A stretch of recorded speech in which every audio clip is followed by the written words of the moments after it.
This experimental setup is for liquid-liquid diffusion. Here we are going to find out the diffusivity coefficient of liquids.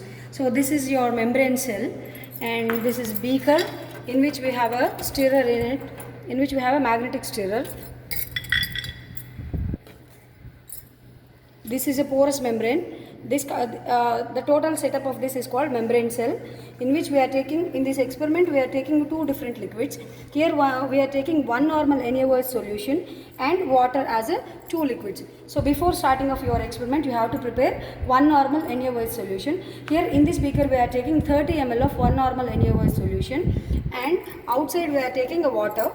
So in this we have to keep our membrane cell in this outer cell. This outer cell contains water and inner cell is a NaOH. You have to keep your NaOH solution in the outer cell. That outer cell contains water and inner cell contains NaOH. You have to continue your experiment. You have to continue your experiment for a known time.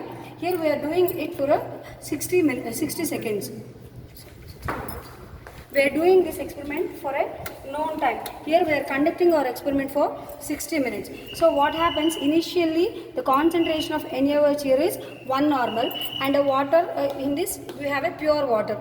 There is no diffusion of NaOH into the water. As the time passes, what happens? Whatever the NaOH is there, that NaOH is slowly diffuses into the water.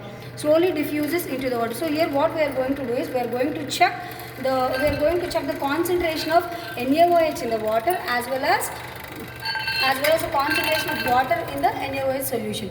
After 60 minutes of time, you have to stop stirring and take out this outer cell.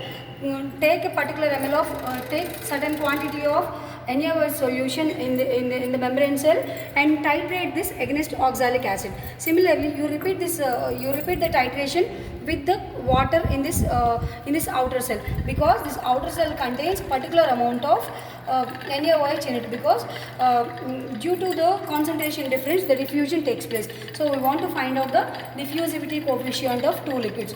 Here we are taking NaOH and water as two liquids. We are going to study the diffusivity of NaOH into water and water into the NaOH by titrating with oxalic acid.